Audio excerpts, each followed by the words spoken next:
What's good, you sexy mother people? Welcome back to Hunching. We're the YouTubers right today. I'm Jared. Hey yo, it's Monday. You know what that means. It's time for all new DIGIMondays. We're reviewing a new episode of Digimon Beatbreak. This is episode 3. So, words? What?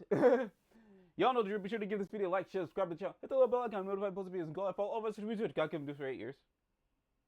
So Tomura is adjusting to his new life with the Golden Dawn. Gekomon is a bit of a rambunctious type. We've seen it before, especially in Digimon. We just had that previously with Gomamon, in a sense. Gamamon. When I say Gomamon, God damn it, Gamamon. You know what I meant. You know what I meant from Ghost Game. There's a lot of elements I see here from Ghost Game and Tamers, especially in this episode. Yeah, Reina, she a Yonder? No, not a Yonder. She a Tsundere. Woo, totally different thing. Totally different Dere. She's definitely a Tsundere to the point where it's like, yeah, she's just like, hey, this is your Digimon. He made this mess. You fucking better step up. And like, she is definitely a shoot first, ask question later type of person. Like, even when they're fishing and she sees like this little trash, she thinks it's not like a sea serpent. She's just like, nah, fucking blast it. Starts spraying and fucks up the fish that they've caught. It is what it is. Yeah, and we obviously know that Tomura, his life ain't been really easy, because like anytime he's in, he doesn't trust Digimon or Sapatamas or AI in general, because that's basically that's his lesson. He has to learn how to trust his Digimon and his Sapatama, and he needs to trust his team. But because of his life, like since he was a kid, he would touch a Sapatama, it would just go haywire, and people would just give him shit for having glitchy e-pulse. So he's just like, fuck this, fuck y'all, I don't rock with none of y'all. Like it definitely clouded him. It blocked him off from wanting to trust anything AI, Digimon, Sapatama related. And the Golden Dawn, they have to go to their informant, their broker, to get some information on a new bounty, because they need money. Because Gekomon fucking ate a whole month's worth of food. My guy, chill. So yeah, they're on the way to their broker. Gekomon gets a whiff of Tomura's E-Pulse, because his E-Pulse is still part of, what's her name, Hitomi's Sapotama when he touched it in the first episode. And that leads him to the Mushroom Gang we saw in the previous episode. They were trying to catch a bounty from the Hyamon. I thought it was like, it's Hyamon, it's the hyena Digimon. At least the one of them that didn't get folded up by that monkey Digimon. So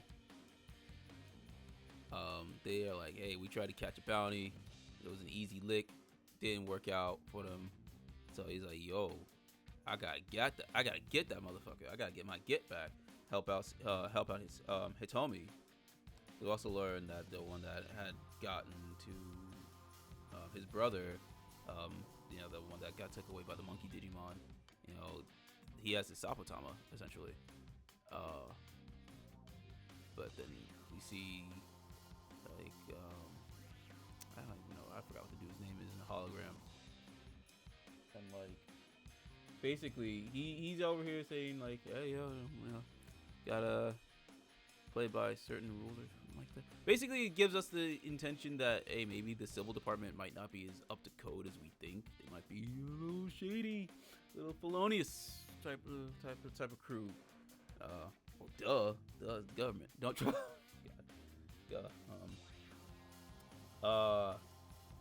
So yeah, like everybody's up to snuff on like everybody's caught up in their own way. The Hyamon, Tomo finds his way over to the broker. He's like, hey, we gotta get this Hayamon. We gotta get that Sapotama.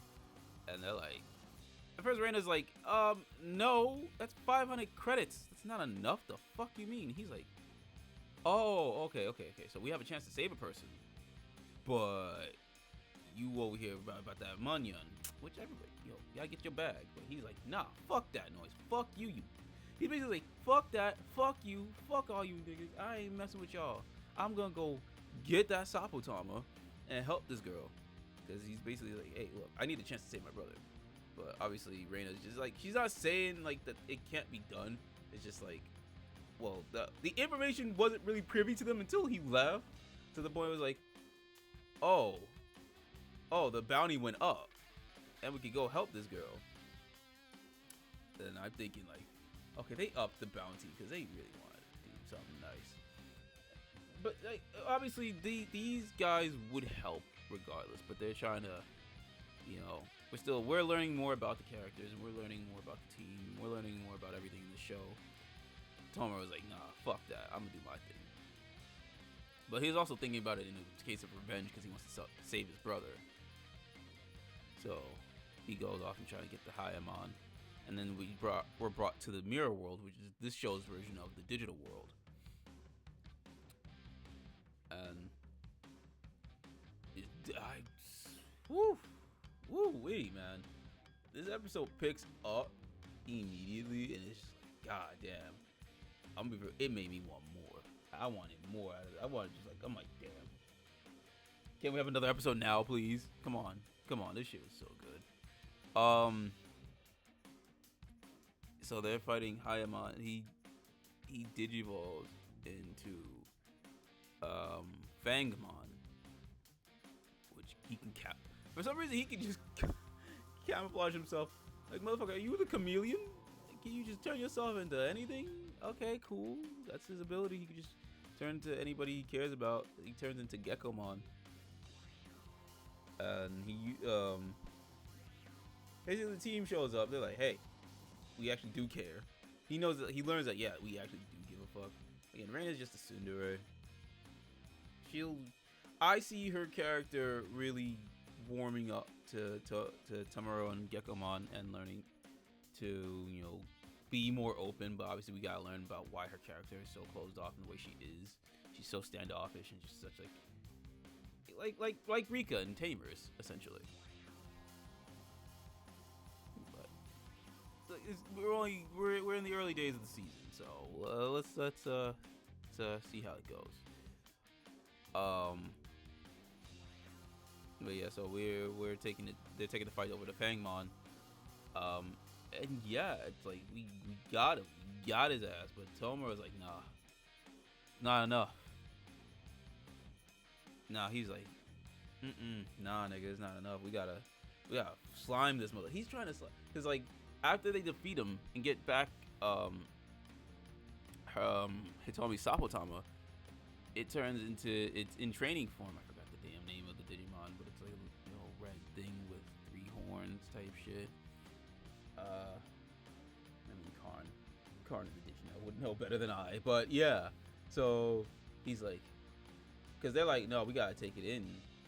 You know, we gotta collect it. He's like, collect, motherfucker. No.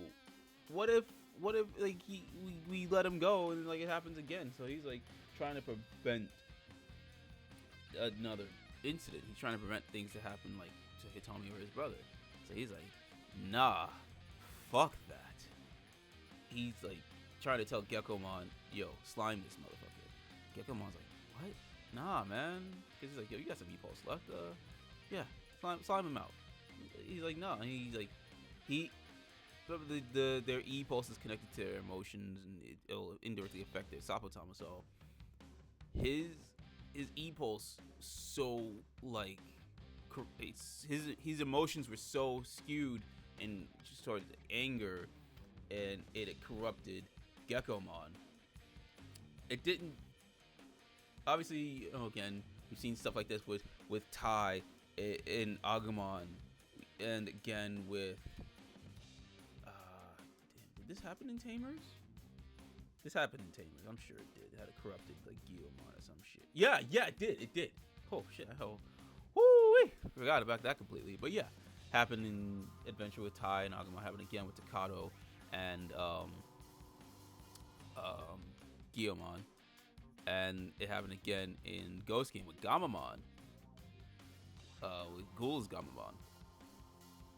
That one was like a different unique case. Okay, we gotta get back into reviewing the show, which we will do. We will get to it soon, very soon, actually. But yeah, no, it just corrupted him and just like he was just crashing the fuck out. And if it wasn't stopped in time, yeah, he would have slimed out, little dude.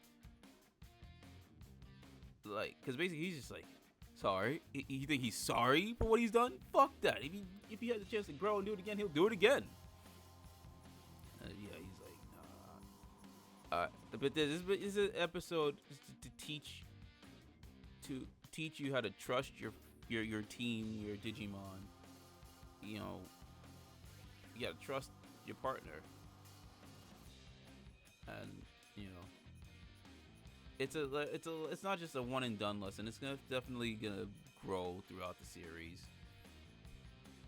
And yeah, they're like, look, Golden Dawn is one rule: we don't delete Digimon. We don't kill here. Like that is literally their only rule. Like they'll beat your ass. They'll beat you till you're in training level, but like they won't slime you out. They don't kill here. But I think there's a reason for that. There's a reason for that rule, which I'm curious to see moving forward. And like, yeah, like, yo, dude is like, I foresee a point in this series when something happens, and like it most likely have to do something with Tomura's brother. And I think it's gonna have something to do with Tomura's brother, and maybe that monkey Digimon. But most likely with Tomura's brother, he's gonna just like crash out. Especially like after we've learned like how he can have Gekomon Digivolve, he's gonna just like, what the fuck? He's gonna be blinded by rage, and it's gonna affect him, and it's gonna affect Gekomon, and it's gonna be so crazy. But that's more of just like, you know, we've seen it in many media, especially within Toei's media. You know, your Digimons, your Kamen Rider Geats. Like, come on now. We saw with Tycoon. We saw what happened. Man, that's the level. That is the level right there. Like a Tycoon, Kamen Rider Tycoon. You start off like a sweet cinnamon roll, and you just, Dark Deku out, but worse. So that's what I see that happening. But yeah, no, Tomura obviously snapped out of it.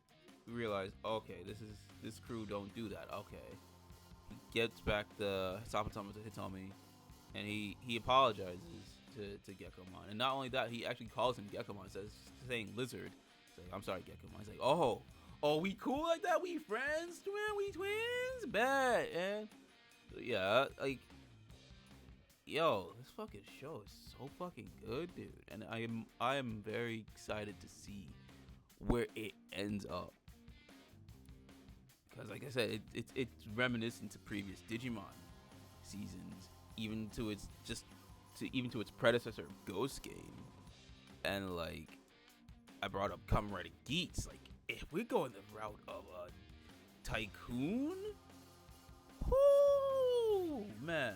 And also me just saying that y'all need to watch Kamen Rider Geats. It's peak. What other seasons that have come? Basically, well, no. I'm thinking more of like on the lines of Tycoon, because like when other Kamen Riders crash out, that's more of like a mindless zombie state, like of crash out, like a build, Fang from Double, Saber, so on and so forth. You know what I mean? But like in the case of a Tycoon, where it's purposeful, rage has consumed him, he's gonna take on this dark form. The Digimon is doing that. Digimon's done that very well in the past, and it's gonna do it again, most likely. Because holy shit. Yeah, man. I watch the next episode. It's so damn bad, bro. But for now, let me give this 5 stars. I am enjoying this a lot as each week passes. But what do you guys think of this episode? What do you think of the series so far? Sound off with your thoughts in the comments down below. You can also check out our previous superhero time reviews. Got new ones coming out every weekend. We've got all new K-pop Music Monday reviews, possibly next week. We've got Armasaurs, that'll be up in a couple of hours whenever this is uploaded. And what else we got? Letterkenny season 10, season 11 coming in November, and a special video coming out next Monday, I think. I don't know. We'll figure it out. But stay tuned for it. It's a specially requested video. Yeah. What else? I don't know. Be excellent to each other, I guess. And stay tuned for all of our stuff and then some. Oh yeah, that's right. We also got Casper, Halloween. That'll be fun. We got Casper on Halloween. So catch you guys later. Peace.